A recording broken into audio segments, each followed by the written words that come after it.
आज जिलाधिकारी से मिले हैं?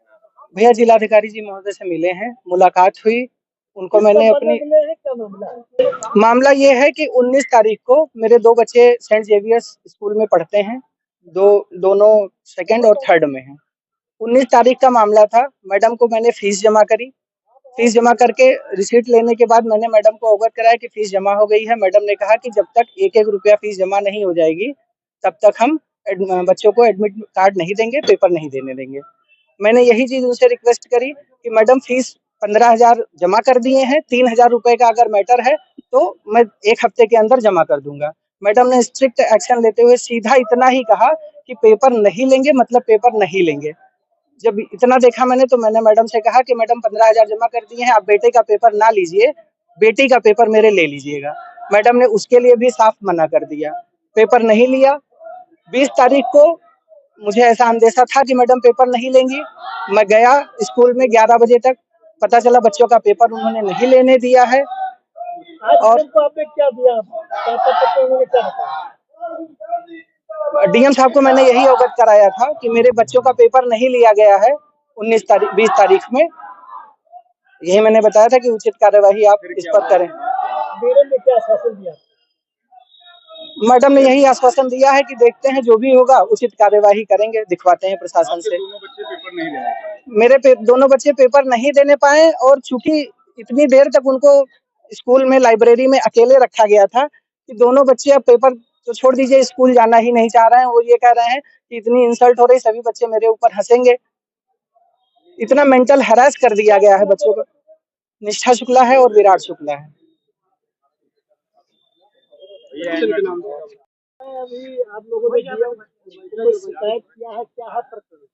देखिए, शिकायत प्राइवेट स्कूलों की मनमानी है।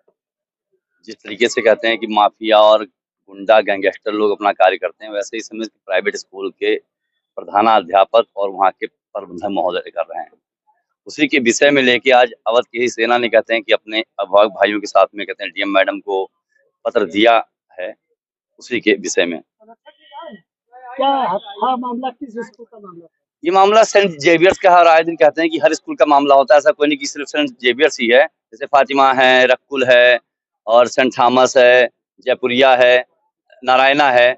बहुत सारे ऐसे स्कूल, तमाम स्कूल हैं जहाँ पे कहते हैं कि गार्जियनों को, अभिभावकों को परेशान किया जाता है। यही इनका कार्य होता है। और ये लोग कहते हैं कि एक जैसे मंदिर का कार्य होता है, मंदिर नहीं, इन्होंने अब एक दुकान खोल के अपने आप को स्थापित किया है कि हम दुकान के तरफ बिजनेस करेंगे, चाहे वो मुझे ड्रेस कहीं से अलग खरीदना हो, कॉपी किताब से खरीदना हो। तो अभिभावक अपने मन से कुछ नहीं कर सकता है और आए दिन कहते हैं कि बच्चों को परीक्षा न दिलाना, उनको उठा के अलग डेस्क पे बैठा देना, उनके साथ हैरेसमेंट करना, ये बहुत ही गलत बात है और बहुत ही निंदनीय है। इसके खिलाफ अवध की सेना ने मुहिम छेड़ी है और उसको अच्छा रंग रूप देकर ही मानेगी। उन्होंने आश्वासन दिया, कहते हैं कि ठीक है, इसके बारे में कार्रवाई की जाएगी, मगर जिस तरीके से कहते हैं कि लचर रवैया जिलाधिकारी महोदय का था, उससे तो यही लगता, कहते हैं कि हाँ कितना इनका कहते हैं कि प्रभावपूर्ण विचार था। उससे हमें लगता है कि शायद अभिभावक महोदय या कहते हैं कोई भी इससे संतुष्ट नहीं है, क्योंकि बात सही भी है कि अभिभावक जागरूक नहीं हो रहे हैं और उनके बच्चों के साथ गलत होता तो अभिभावक महोदय अपने बच्चों के साथ गलत होता देख भी रहे हैं, तो इसमें गलती अभिभावक की ही है। जिस समय एडमिशन लेते हैं फिर उस समय आवाज क्यों नहीं उठाई जाती है कि इस तरीके से किताबें और देखिए, जागरूकता की बहुत बड़ी खेद होती है। सबसे बड़ी बात क्या है कि अगर आप जगोगे नहीं तो आपके बच्चे को तंग किया जाएगा।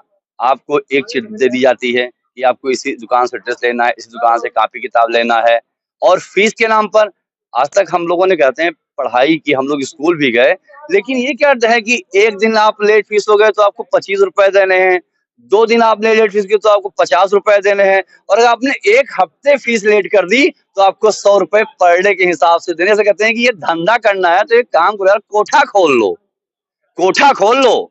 हम तो क्या कह रहे हैं, कोठा खोलिए, उसमें आमदनी बड़ी अच्छी है। माँ सरस्वती को क्यों बदनाम कर रहे हो? जो शिक्षा का मंदिर है उसको क्यों बदनाम कर रहे हो?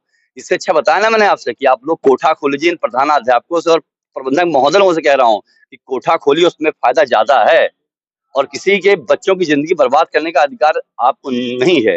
ये नौनिहाल हैं, जिसे कहते हैं कि कली होती है, जब ये खिलती है तो ये फूल बनते हैं, तो ये आने वाले भविष्य हैं और इनके साथ आप खिलवाड़ करोगे तो कहते हैं कि अभिभावक आज शांत है, लेकिन अभिभावक शांत है ना, लेकिन जो और अन्य संगठन है, जैसे कहते हैं कि हम लोग हैं, तो हम लोग शांत बैठने के लिए बिल्कुल नहीं, क्योंकि आने वाली पीढ़ी इन्हीं लोगों की है। हम लोगों का क्या है, 20 साल हैं, 30 साल हैं, उसके बाद हमारा आपका ठन-ठन गोपाल, और बाकी तो माल यही लोग काट रहे हैं ना। इनके बच्चे, इनके पास इतनी संपत्ति आती कहाँ से है? कभी किसी ने जाँच किया? जो मानक है स्कूल का, क्या मानक के तय हिसाब से जितने भी सेंट जेवियर्स हैं, जयपुरिया है, क्या इनके पास वो ज़मीनें उपलब्ध हैं? वही कर कहते हैं, मगर अभिभावक बिल्कुल होनी चाहिए। भाई जांच नहीं करोगे तो किस बेस पे आप कहते हैं कि ग्राउंड बोलते हो, बाउंड्री वॉल बोलते हो, हर चीज का ड्रामा है। मगर प्राइवेट स्कूलों का इतना फंडिंग आता कहाँ से है? कहाँ से आता है? जब ये बच्चों की गार्जियनों को, अभिभावकों को लूटते हैं, तब उसी से इनकी बिल्डिंग खड़ी होती है। इनके पास कहीं से और नहीं आता है, क्योंकि हम ही गार्जियन हैं, हम ही अभिभावक। मगर अब अभिभावकों के जागने का समय है। अगर ये जागेंगे नहीं तो ये मुर्दे कहलाएंगे और इनके बच्चों का हरेसमेंट होता ही रहेगा।